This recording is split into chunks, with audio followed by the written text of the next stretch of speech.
everybody, and welcome to another episode of Ladies with Tradies, working the trade, living the life. I get to finish off 2024 with a couple of people who are very dear to me after, developing a relationship with them in coaching and then remaining friends with them ever since. We've got Cindy and Ash Portwine on the line today for this podcast, and I'm really excited to have this conversation with these guys because they are the personification of guts and resilience and determination. They've been in business for a long time. I'll let them talk about that. But I want everybody who's listening to really tune into these guys and, understand what comes from never giving up. And they never give up, not only in business, but in the way that they advocate for their family and their family's needs, the way that they play sport or do life. Ash has been out on the skis, a 50-year-old bugger last night. Like, they just live what's right for them and they have a never give up attitude. And I just love them for that. And I'm super excited to have them on today. So welcome, Cindy and Ash. Thanks for joining me. Hi, thanks for the invitation. All right. So tell us a bit about you guys, where you are, what you do, how long you've been around. Give us the backstory to Portwine Joinery. So I started the business as a sole trader back a long time ago. So we started basically in the backyard of a rental property and then purchased the property that we're on now. So we're just between Rochester and Echuca. So a cabinet making business, and Ash started the business with just a single panel saw under a tarp. There was no shed, there was nothing built. And then from that, over the years, I came along in 2006. So I've been in the business for a little while now, and I was just casual. I was working elsewhere until that sort of went to the ship, really. And then I sort of jumped in ship with Ash a bit more. And since then we've had quite a few staff and apprentices come through. And at the moment we've got a fourth year apprentice, a second year apprentice, a first year apprentice, and a project manager who does all of the project stuff, but also all administration pretty much. So, yeah. Beautiful. How does it feel, Ash, like thinking back to that time with the single saw and, how long ago was that and how is it reflecting on where you were to where you are now? So that would be roughly around 27 years ago. So when I left school, I did an apprenticeship at 18, mainly as a wood turner and a bit of cabinet making as well. And then after my apprenticeship, I stayed on, I think, another 6 months to 12 months. And then I decided to go and try it on my own for a while. So that's when I started pretty much under a tarp at home. And then wood turning sort of went from that to more cabinets. People started asking for bigger stuff, and then I didn't have the equipment. So then I slowly built up the machinery to do the bigger cupboards. So that was about 27 years ago when I started going out on my own. And then it's just slowly grown from there. So it didn't happen bang straight away. Obviously, when I started, I had very little money. Couldn't afford tyres for my car, all that sort of stuff. So the machinery was all second-hand. And then just grew from there. So, and now we've got the CNC machine that runs most of the cupboards that we can program from the computer in the shed. So the young guys have really taken to that. And so we also do furniture as well as kitchens. So I've got more furniture background than kitchens. So I can teach the young guys because it's a bit of a lost art, furniture. So we do a nice mixture of furniture with melamine board kitchens to get that mix, which people seem to like. So it's been going really well. So I struggled with the paperwork side of things in business for quite a while because I'm a hands-on sort of bloke. So the best thing for us, which happened, I don't know, when did Nerily start? Well, getting the admin was probably the best thing for me, stress-wise and yeah, it's been great having her, having admin. So Yeah. highly recommend it. Yeah, good. And make sure you get that plug out there, because we do often say everybody needs a bit of an ops manager or a business manager or somebody in the office to just support with that stuff.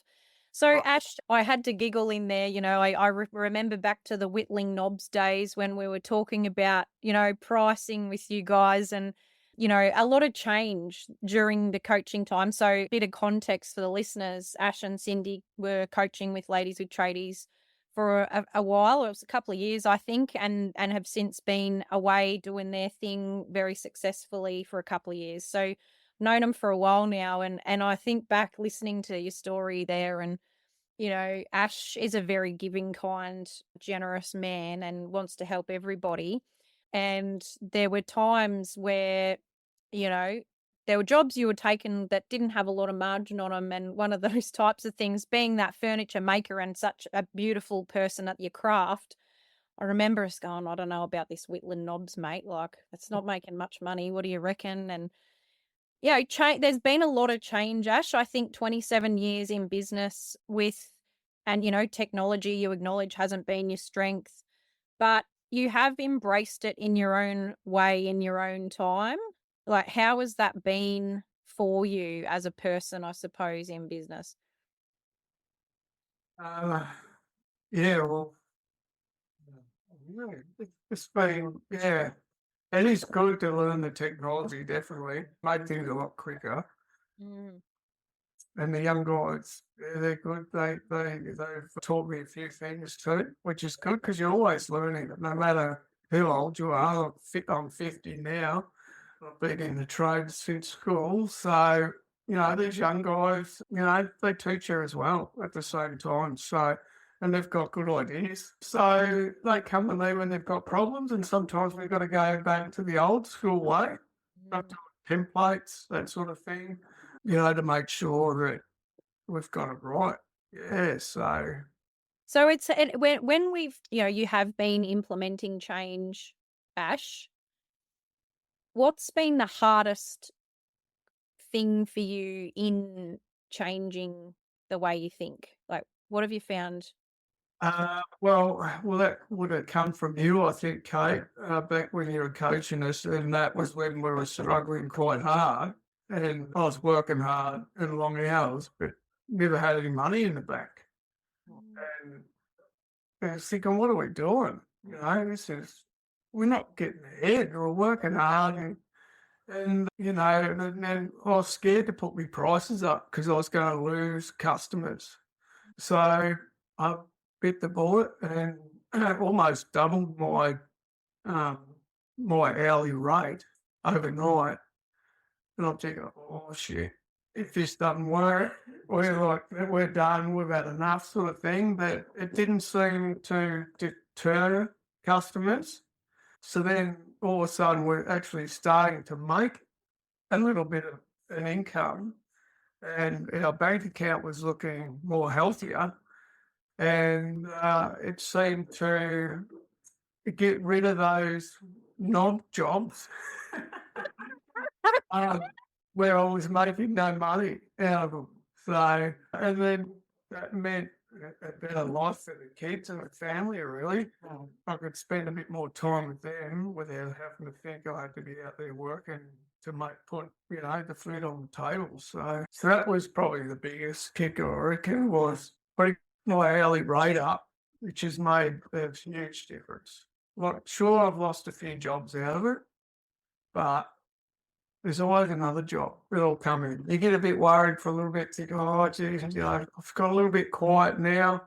Maybe I am charging a bit too much. But then, bang, in a few days' time, you'll pick up another job, and they're happy to accept your quote. And you think, well, they're busy. Like, now I'm not working for nothing. If I'm working for nothing, I might as well be down the river fishing or sitting on the bank. Yeah, so it's been good. Yeah, I think the biggest thing, Kate, was probably the values changed. I think, like, just with you guys and what you guys did was just Ash really understanding his skill set, but also how kind he truly is. And, that I think you talk about it quite a lot about giving that time away for the money. And, that's one thing that he was certainly giving away with so much of his time, and not so much the family was missing out really for the little money that we felt like we were making. So I think, just Ash's values of knowing that he's actually a very skilled tradesman, and then being able to accept that he's worth more than what he was charging himself out for. And and we look at, what that's provided over the last, 6 or 7 years. And, he's now more confident in what he's doing. And, he sort of he still falls into that. We'll just question that a little bit, but, it's that conversation of, what, no, Ash, you've been doing it for 27 years now. That skill set doesn't come overnight, and the experiences that you've learnt and all the different materials and different things that have come and gone throughout that time can't be replaced, really. So sometimes you doubt yourself if you're good enough. Am I good enough? You might have a little hiccup come up on a job and you start doubting yourself. Am I good enough? And then you think, oh, maybe I'm not worth, I can't charge anymore because I'm not good enough. And then I look at the electricians and plumbers and that do quite well on that. And, they charge appropriately for their skill. And I'm thinking, I'm a cabinet maker. Why can't I charge for my skill? We still need a lot of machinery to make what we make. We need a shed. We need all our, portable hand tools on site. There's a bigger outlay for a cabinet maker, big machines. So I've got to a stage where, why can't I charge? Like, you just can't do this stuff without this machinery. So then I started to change my mindset. And even with the admin, getting back to the admin thing, I was scared to put on admin. And, Kate, talking to Kate with Tradies, it was the best thing to put on admin, because I was running around after work hours in my family time, quoting jobs, looking at jobs. And now I've trained my admin up. She does that 1 day a week for me. So she does the looking at jobs.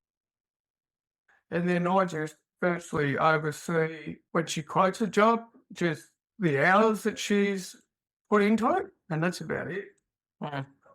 Now I just have a quick look at the time frame that she's allowed for such a job, and she does the rest. Wow. So I just do the final measurement, which is in work time. So I'm not running around in family time like I used to. So, Ash, what do you reckon? How many hours do you reckon you would have been doing, say, 4 or 5 years ago, compared to how many hours you'd be doing now, on average?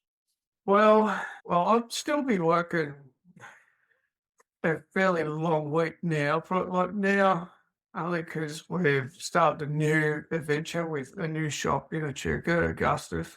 So taking that away, that's normally being done at night in my own time, I'd still be at least doing 40 hours a week at the moment. Yep. But before I had the admin, I'd be doing probably 60 a week. And Just minimum. Minimum probably. Just with the extra running around dealing with customers, that takes a lot of time. So I don't have much to do with customers anymore. In a way, narrowly does, so, which is great because they take up so much time sometimes. I love them to bits. Like you can't obviously survive without customers. So yeah, it's been great. Awesome. My gosh, I'm just sitting here like beaming. I'm so scared to put on an admin because I'd be better off putting on a tradie that's going to build something to make me some money. But they do make you money because they allow you to do your thing. So you're doing your thing, so you're making money, not, we're doing the run around where you feel like you're not making any money doing all the running around, then you get frustrated because I'm not on the tools, and then it becomes a vicious cycle. Then you end up, I did. You end up depressed because I'm not on the tools, and that's what I love doing. Well, I'm spending all this time with my customers, which is fine, but it's not Not what productive. I wanted to do with. Yeah. Mm. And you guys have done that really well, which is going to be a good segue into the next question. But you've both you got to the place and continue with recognizing what you need to feel good about what you're doing. Ash, I used to say you're prostituting yourself, mate, because you're going all over the shop doing all the things for all the people, but it's in the things that you're not happy to do, and that it was impacting your mood. And Cindy, even for you, the things that you've handed over to Nerily and others, because it wasn't lighting you up. And I think a lot of people in business say, oh, but I have to because I'm the business owner. But what you guys have done is really adapted to what you feel good doing, and then worked hard. Like, it hasn't come easily. You haven't just clicked your fingers and gone, oh, now here I am, like, doing the things that light me up and working in the areas of the business or other businesses, which we'll come to. You really pushed that barrier. So on that, tell us about some of the decisions that you've made for yourselves and for your family, and some of the key differences, or elements that you have chosen over the last few years that have really helped you to live that way, to live in the way that you want to live? Well, I think one of them for me is also what coming from you guys, obviously, with Ladies with Tradies, is the biggest one was to let the boys make some mistakes too, to let go, like, responsibility a bit to the boys. Even, we've in my fourth year that's almost qualified. I sent him out on site now and I let him run his own show for his own job. And there's been a few mistakes where I think, oh my God, you know, that's going to cost me. And then he goes away to Europe for his holiday, and but then once he come back, we went through what he did, and we went and fixed it, and customer we were all happy. That's all good. And then the next job he did was quite a large job in Melbourne. Had a lot of technical Mm. back from Melbourne to install that, and it went beautifully. It just went. He did such a good job. And the customer eventually come up to me, give me a hug and a kiss, and she had a tear in her eye. She was happy with it. So he's obviously grown from the mistakes he's made. So that's probably one of the biggest things. It's hard to let go. Like, you just got to do it. Let them learn. Mhm. Yeah. That's Yep. probably one of Yep. the biggest things, I think. I still Yep. have trouble with it. Don't get me wrong. It's hard. You'll do, mate. It's like today. My workers have headed into the Augusta store in Echuca. So they're putting in my baby, which is the kitchen I've been working on for the shop. So I know all the ins and outs with it, and I've handballed it to them. It's hard. It's like I'm sitting here thinking, oh God. Yeah. Because when we were in Melbourne, the builders come in, they did a few things, and I wasn't there. And anyway, a few mistakes were made, but from the builder. So, but yeah, you just got to let them go sometimes.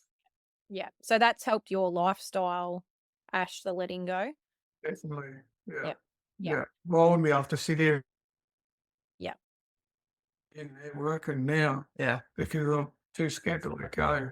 Yeah. Yeah. And I think from my perspective, though, Yeah. we sort of had to create some changes, like me being in the business and then the kids and everything, and all the extracurricular stuff that we do and stuff. It was just getting to a point where it was just wearing us as people, but also as a couple. And it was that just still sitting at the dinner table, which is such a big thing for us, to still be talking work, and then you're tapping yourself at night and you'd be talking about whether a quote got done, or did you ring the builder, or did you ring this person, and it was just getting too much. And I think I just had to, it's probably me who drove it, because I'd had enough. I was either going to end up divorced or I was going to end up just going insane. So I think it just sort of got to a point where we were so busy and had so much going on. The kids are growing up in front of us, and we were just really missing out on their relationship and who we are as human beings. So that was the biggest drive, I think, to make all those changes, was just, we needed to make some changes. So. Yeah. I think from my observation too, I think COVID was a real opportunity for your family as well. You know, it pressed on your moral, ethical values standing as a family, which we won't go into too far, but I think it supported some decisions that you guys probably had wanted to make for yourselves for a long time and just then allowed you to back yourselves in. Absolutely. I think it was just because the world outside of our home stopped and we were able to kind of really reflect on what it is that we truly want moving forward. And, we've pulled the kids out of school, then and homeschooled now, which has been the best thing for them and our family to do that. But, from a business perspective, we were able to just really go, you know what, I'm tired of working these hours. I'm tired of dealing with all this stuff and, all the books and, all the customers, all the quoting and all of the day-to-day running of the business. And because we actually had time to stop and reflect, but don't get us wrong, we were busy, we were flat out during COVID. We were one of the lucky ones, but, just being able to actually pause in that moment and just really, like we live on a highway and I still remember sitting out in our patio and just saying to Ash, can you hear that? And he's like, I can't hear anything. And I'm like, yeah, how good is that? Like it was the first time in forever we actually heard silence. So that's how much of the world stopped around us to actually go internally and just really think about what it is that we want. And obviously the world's changed since then. And yeah, just having that time to really go, you know what? No, we actually don't want this anymore. Like, and then create some changes from that. Yeah.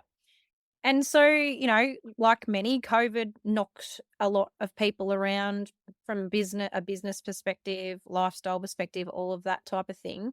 So, and before my time knowing you guys, I'm sure there's a lot of historical knocks that you've had in business and personally, but it didn't stop there for you guys as far as challenges go, because then you were dished up with a natural disaster. Yes. Yeah. Yeah. Yeah. Tell us a bit about, we get out of COVID, righto, things are sort of moving. Then what? Yeah, so I was away actually. I was up in Byron Bay doing a personal development thing, which was, it's one of those things you look back and go, man, that was interesting timing given that Byron Bay had floods only 6 months prior to when I was there. And the topic of it was live your exceptional life. And I got the phone call, and I was obviously following the social media and the news to say that, there was a flood in Rochester and, knowing from previous events that we're very much in the firing line of that. And yeah, it was a pretty awful time to be away. Yeah, not being able to support Ash and knowing that our business was, gonna be hit with again. So we got hit in the 2011 floods as well. Yeah, so just, it's that whole unknown of what does that really look like. Is your house safe? You're hearing, especially being away and in Byron where there was pretty nasty up there as well, only not months long before, but hearing of houses going under, the towns getting wiped out and you're 100% in that firing line, and just what does that truly mean? You've got your staff that they're living out in the district. At the time we had a staff member that lived in Rochester as well, and what's the impact on them? Are they actually going to be able to have a job after all this is done? What's the cleanup? What's the damage? Like there's a whole lot of stuff that goes on with floods and natural disasters. And, unless you've been through it, you actually truly can't understand the impact that that has. And yeah, it was a pretty awful time. I'm still very traumatized by it, even though I wasn't here. I was definitely here for all the aftermath. And yeah, we had to shut our business down for 8 weeks, which is obviously, a massive financial hit as well. And we weren't covered under insurance through our business. You lost a couple of qualified workers. Yeah, just with the timing, and they got offered ridiculous money because all the government started paying out money for projects. So they got, 3 times the amount of what we were paying. And Anyone who could swing a hammer, really, they had anyone. So we true. lost 2 qualified workers and eventually had to rebuild Yeah. machinery driven.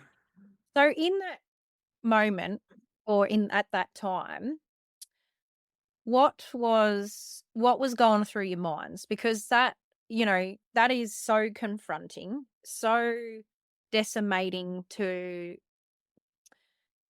see and experience what you guys experienced. Like at that time, this is one of the times, wasn't it, where you were like, I think it's time. Yeah. Tell Yeah. us about that. Well, yeah, for me, it was, oh no, I was pretty worn out. Yeah. Just from the burnout of COVID, even though it was amazing in terms of stopping, reflecting, getting our actual kids sorted, our family felt like a better unit than it had been for a long time. But I could also see in Ash how tired he was and just having to constantly push. And, the floods and COVID were only two of the challenges over 27 years that you face. We've lost money, we've, had clients do the number on us, we've invested in things that probably shouldn't have been invested in. There's been times when we're bloody struggling to, pay wages and stuff like that. But that was probably, I don't know, we've been talking about lifestyle changes for such a long time. And it was like, well, what's the point? What is the point when we don't actually want to live here too much longer? We're tired, we're just mentally exhausted, physically exhausted.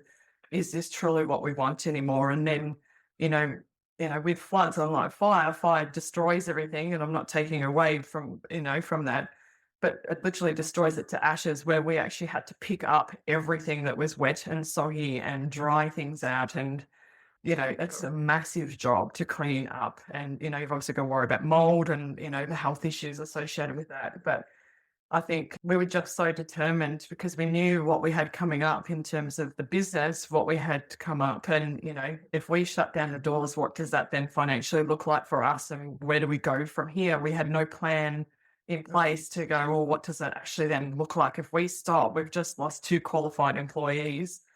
What does that then look like for us as a family if we don't have money coming in either? Like so. And then there was people that obviously needed help too. Yeah. So we wanted to help them. So that meant got to keep pushing. Yeah. I've been doing it for that long up to that point. It's like, well, we just shut the doors now. That's it. Like, Yeah. we've done all that 20 odd years for nothing, sort of felt like. So you had to try and get it back up and running. For people in Rochie that have been flood affected too, so that we could get them back in their houses as well. Yeah. We got here. Here we are. We found some more workers. Yeah.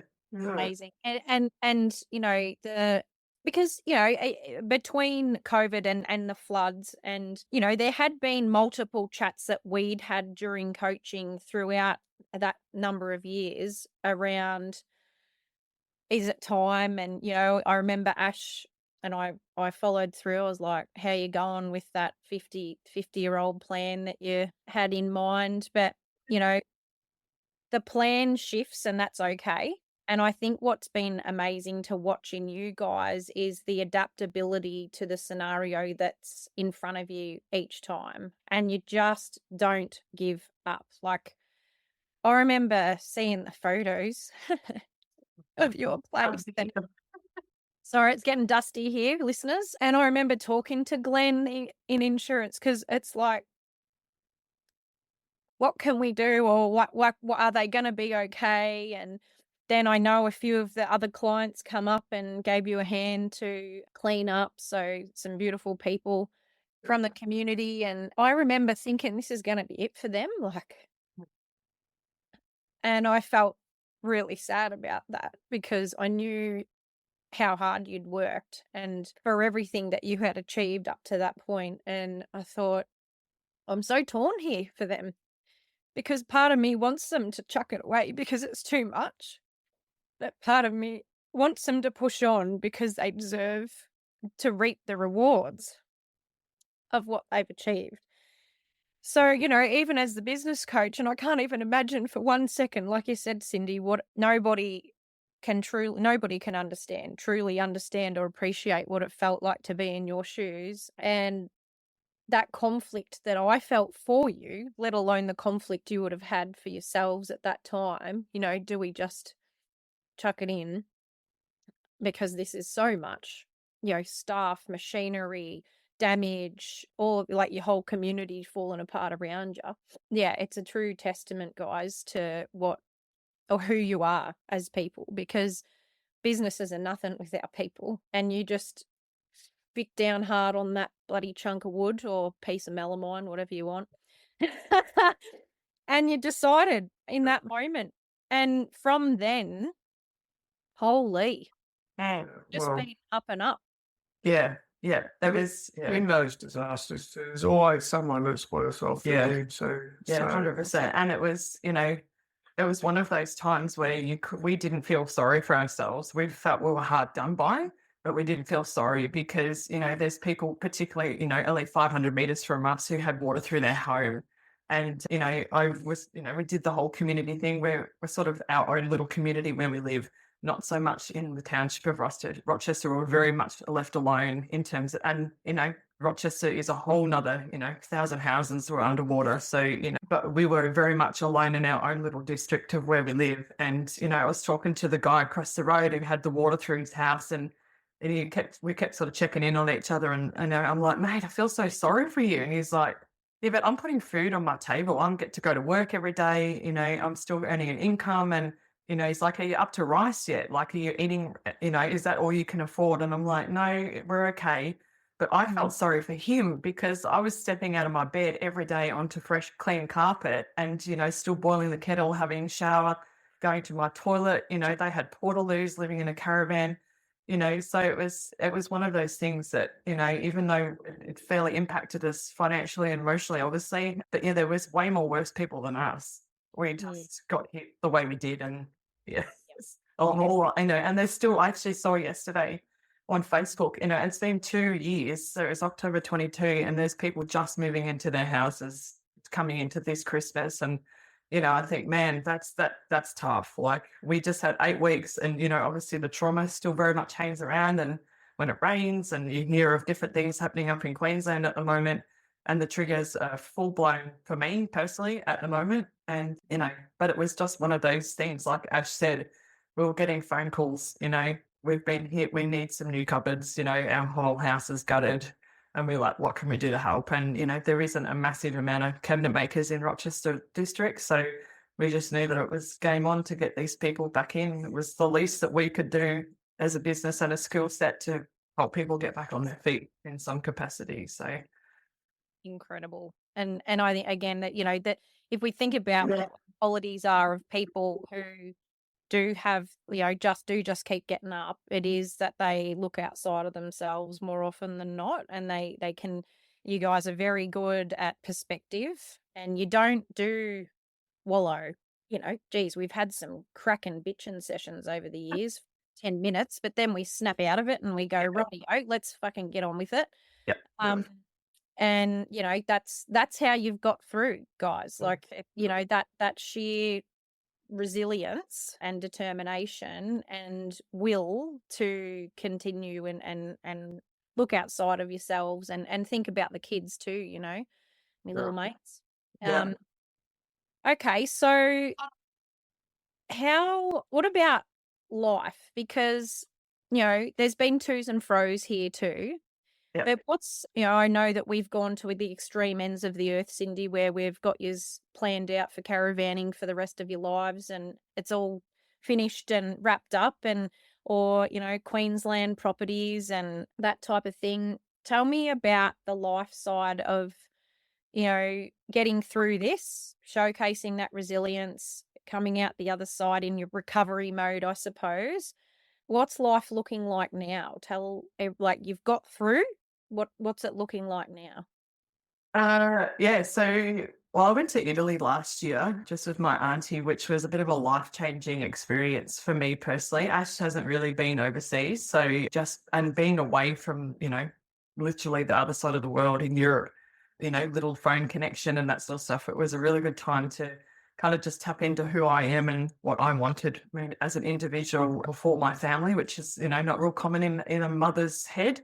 Yeah, so basically when I was over there, I've got a few food intolerances. I ate everything over there and not once felt sick. And then we came back and we're at an ice cream or a gelato store, and I'd been there a few times and I just had a bit of a moment of, well, there's actually something in this. I really like the vibe. Yeah. Shivers, getting shivers. Boy, Yeah. Oops. Yep. Looking at the business, yeah, and just seeing the people coming in and out, and the product was amazing. It's one of the very few dairy products that I could actually eat where I didn't feel sick, and I just sort of had a bit of a moment. And Ash had been to a store a few times, and I said to Ash, I feel like we need to look into this. And yeah, so we've purchased into a franchise, the Augustus Gelato franchise, which is very well known through Melbourne, but very much coming out into the regional areas now. Yeah, so it's been a bit of a process for 18 months or so now. But yeah, we're fitting out the store in Echuca in High Street. And yeah, so I actually reflected yesterday, I've been doing some interviews for the staff, and one of the young girls, and I know she's been through some tragedy as well, and she actually said to me, it was the first out of the 20 odd people that I've interviewed, she said, why have you bought this? Why are you doing this? And we've sort of looked at it from, the perspective of, it's a business that has potential to be passive sort of income. We won't need to be in it so heavily involved. I know the system works, and I've seen it, they've got 38 stores, and there's many multiple site owners, they don't work in it every day. And, just being able to step back and provide some sort of an opportunity for us to travel and do all the family things that we've been trying to get to for such a long time. And then as I was talking to her, I realized, and I said to her, what I love about the actual product and the company is the opportunity for families to sit around together and have a moment. And it was that moment that I realized, I'm like, yeah, that's actually what this is all about. This is about creating those special memories as a family. You go there, you see the stores, and you see, mum and dad and the two kids or three kids or whatever, or grandma and grandpa sitting together, and, the friends that come home from school and all that sort of stuff. I'm like, that is why we're doing it. It's, the income and all the business component is one part of it, but being able to provide that opportunity.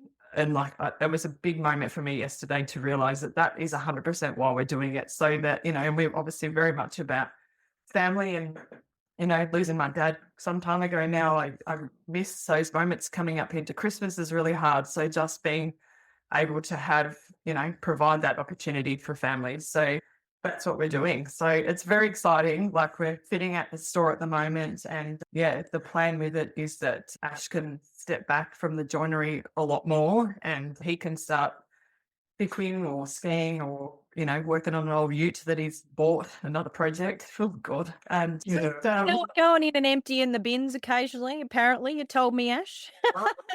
absolutely. Clean the windows. Yeah, we've talked about, what we want out of this business, what our role is. And, I definitely feel like I'm a bit of a leader, and I'm a netball coach as well. So I know I work with a lot of really young people. So I kind of feel like even though I'm, twice the age of most of them and some, I feel like I can really relate to these young kids, and I'm a pretty positive, outgoing kind of person that, can mentor these girls or guys and whatever. I feel like that's an opportunity for me to, put my little sparkle through the community of these young people.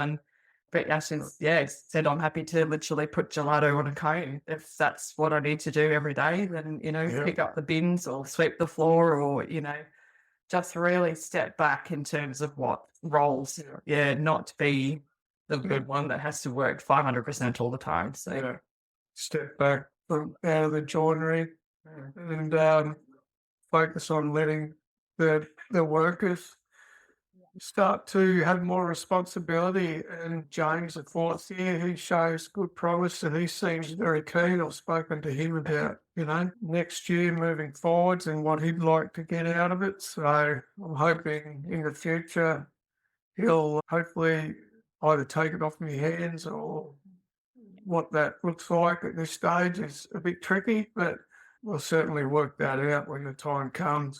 But it's more just give him more control, and so I can step back a bit more and spend more time with the family.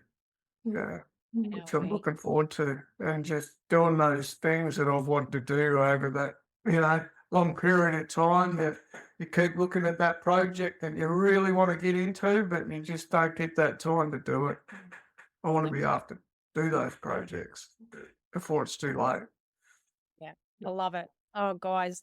And, I was lucky enough to be an early person to know about Augustus for these guys. And it was I remember being like, whoa, this is so left of field. Whoa, no, it isn't. I feel like I went through this like, hang on, what? And then, oh my gosh, of course. And because I guess the dynamic that I've always adored about you two, Ash, let's be honest, Cindy's always pushing the bloody boundaries as far as what her ideas are and putting it all out there. And that's why I Yep. love her so much, because we're both good at spitball and all kinds of random shit. And then our husbands sitting and holding on for dear life to see Yeah. what the friggin' hell we're going to come up with next. I'm not talking about Kate. That doesn't Oh, sorry, I must have the wrong person. No, but it's so humbling to see. You did just turn 50, and we did talk about what does early retirement look like, and you're actually almost there, man. Like, Mm. you realize what you have achieved in really such a short time as far as the mindset shift goes. Yeah, yeah. I have it starting to sink in that I'm really there. It excites me to know that I'm really there because I know I've just got that much more stuff I want to do. Mm. And I look back at when I turned 30 and now 50, that 20 years has gone so quick. So then I sort of get a bit scared when I think I'm 50. And then if that next 20 years goes that quick, I'm going to be 70. Mm. I've got to start living life Yeah. a bit more before I get to that, that age. Yeah, absolutely. So, Yeah, and that's obviously, a big driver for me with losing my dad so young. He was 49 when he passed away. And, I think of all the opportunities that he missed out on doing in his life because he worked so damn freaking hard. And, he provided us with so much, but he also sacrificed so much for doing that. And, that's been very much, I suppose my heartstring pulling at Ash, and he's very fortunate that he hasn't lost somebody that close. But it's trying to understand that life is so short and it moves so fast. And, and those that have got kids, you go, oh, yeah, they're babies. But then all of a sudden I've got a 14-year-old and, he's going to be driving in 4 years' time. And, he's, going to be out and about working and doing his thing and driving. And, life does go so fast. And, we're quite adventurous people. We love being active and traveling and camping and skiing and all of those things. And I didn't want to be, and I still don't want to be, and I won't be that 70-year-old woman that then retires with cash in the bank and go, right, now what? Let's go for a hike, when, you see so many older people that have just given up on life since they've retired and have worked too hard to, their bodies are shot, and we want to do it now while we're physically able, and then, worry about the aches and pains later on when we get to get that age. Sure. But experience that moment. I want to sit with my grandkids and say, hey, when I was 50, I did this, and inspire them to see. And Marcus Pearce, who was that conference I went to in Byron Bay, he's got an incredible book too, which I think everybody should read. And it's all about, not waiting until you're so old that you actually can't do anything.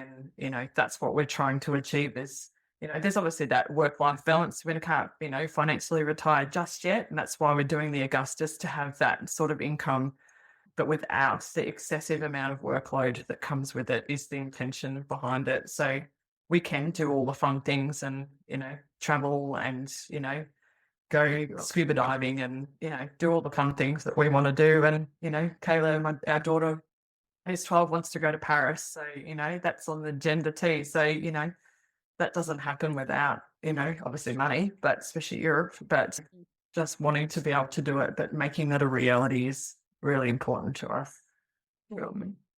Oh, you really are working the trade, living the life, guys. Like, it's such an interesting, moment, I suppose, to sit here with you guys on the screen. And I can't wait to give you a big hug again in person, and consider that I love what you said there, Cindy. And this is the thing that I want people to probably nurse more closely than they do. It isn't any good being the richest person in the cemetery. And people, in what I've discovered this year for myself personally, is that money does not buy you happiness. I know it's the oldest cliche in the book. Experiences and memories do, like sitting around the ice cream shop with your family and thinking about those joyous moments. And that's all you end up taking with you at the end of it Yeah. all. 100%. experiences. You know, they talk about the dash between, you know, your birth date and your death date and how you spend and invest that time. Wealth creation, I'm sorry, is fucking bullshit. Yeah. Yeah. Like, I'm not a subscriber to wealth creation. I'm a subscriber to memory creation. And it's good to have money. You got to have a backup plan, and you've got to be able to support yourself and have a reasonably well-financed life, but not ridiculously. You don't have to be a really, really rich person. We want to make you wealthy in memories and in time with each other. And I'm just, I'll say it again. I know, like, I am just so proud, so proud, so privileged to have got to hang out with you guys over the last, you know, 5 or more years. And yeah, I can't wait to see all of this come together for you and hear more about the motorbike and Ash with Yep. Ethan, and to hear about the trip to Paris, and just watch you do what you do so well, which is honor yourselves through sheer resilience and determination, and honoring like what you need as people, and just freaking going for it. I just love yous. So well done. Thank you. Okay. All right. So this has been another episode of Working the Trade, Living the Life. Thanks so much to Portwine Joinery and Augustus Gelato in Echuca. So make sure you hit them up. When's it open, guys?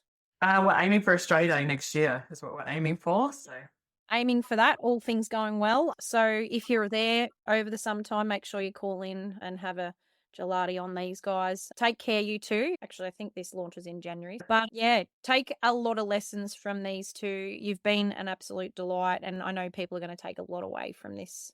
So thank you very much. We'll talk soon.